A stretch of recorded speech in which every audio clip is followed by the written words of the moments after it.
क्या संदेश देना चाहते हैं? देखिए, माननीय रैली के निर्देश पर पूरे उत्तर प्रदेश में 2 मार्च से बूथ सेक्टर कमेटी का गठन का काम चालू है। आज मैं उसी की समीक्षा करने के लिए आया था।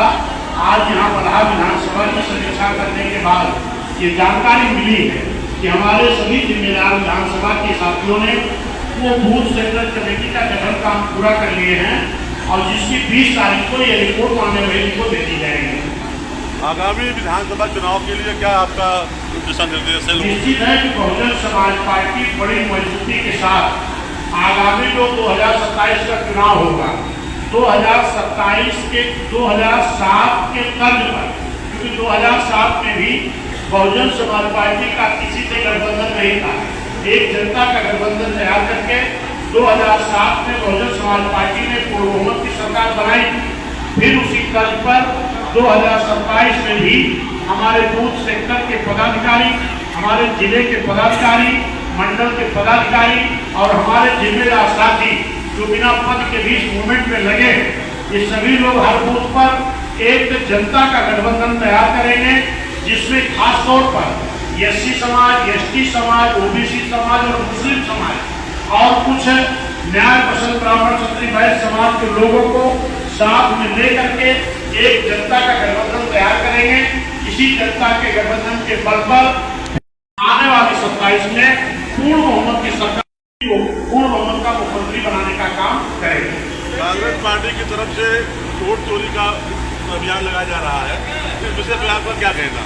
देखिए, आपको हो सकता मालूम ना हो, 2017 में माननीय वही जी के निर्देश पर पूरे उत्तर प्रदेश में, पूरे देश में ईवीएम के खिलाफ जिला मुख्यालय पर धरना किया गया था। उस वक्त यही कांग्रेसी समाजवादी के लोग हम लोगों का मजाक बना रहे थे, हम लोगों के साथ नहीं खड़े हुए। अभी उपचुनाव भी हुआ था, 10 सीटों का उपचुनाव उत्तर प्रदेश में होना था, 9 सीट का उपचुनाव हुआ है और उस चुनाव के ठीक बाद माननीय वही जी ने एक प्रेस कॉन्फ्रेंस किया और माननीय वही जी ने कहा कि 9 सीट के उपचुनाव में भारतीय जनता पार्टी ने ईवीएम के द्वारा धांधली कराई है, अपने अधिकारियों के द्वारा धांधली कराई है।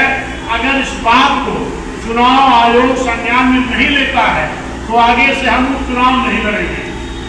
और इसी का नतीजा रहा कि एक सीट का चुनाव 10 का होना था, 9 का हुआ था।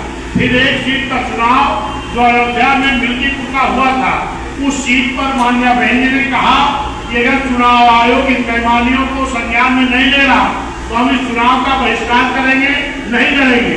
उस वक्त भी ये कोई लोग भी बहन जी के साथ नहीं खड़े हुए और आज चाहे वो एनडीए गठबंधन के लोग हों जो 38 दल लेकर के चल रहे हैं, चाहे इंडिया गठबंधन के लोग हों जो 28 दल लेकर चल रहे हैं, इन लोगों की आपस में एक मिला भगत है, इनकी मिली भगत है।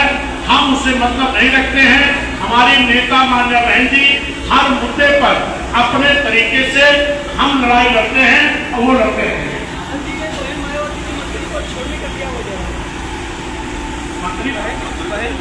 मायावती जी मंत्री पद छोड़ने का क्या वजह रहा? कहाँ मुख्यमंत्री पद छोड़ रही है और 3-4 दिन लाइन लगा रहे हैं, फिर भी उनको नहीं मिला है। 5 बजे शाम तक लाइन लगाना पड़ रहा है। खाद्य आज किसान ही नहीं, आज छात्र भी परेशान है कि शिक्षा छीनी जा रही है, नौजवान भी परेशान है कि नौकरियां छीनी जा रही है, इनकी नौकरी का जगह तो निकलती है, पर्चा लीक हो जाता है।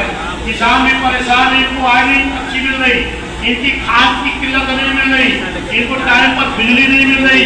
यही तो कारण है कि आने वाले चुनाव में चाहे यहाँ का किसान हो, चाहे नौजवान हो, चाहे छात्र हो, चाहे किसान हो, सब समाज के, चाहे व्यापारी हो, ये सारे लोग मिलकर के आने वाले समय में बहुजन समाज पार्टी की सरकार बनाने का काम करेंगे। इसी कड़ी में आज भारतीय जनता पार्टी को छोड़ करके माननीय विकास वर्मा जी, जो हमारे एक जिला पंचायत सदस्य राजेंद्र वर्मा जी के बेटे हैं, और इधर पंकज वर्मा पूर्व प्रधान महामंत्री किसान डिग्री कॉलेज के हैं, अजय कुमार वर्मा जी हैं, सपा छोड़कर आए हैं। यहाँ सैकड़ों की संख्या में खास तौर पर हमारे ओबीसी समाज के लोग, कुर्मी पटेल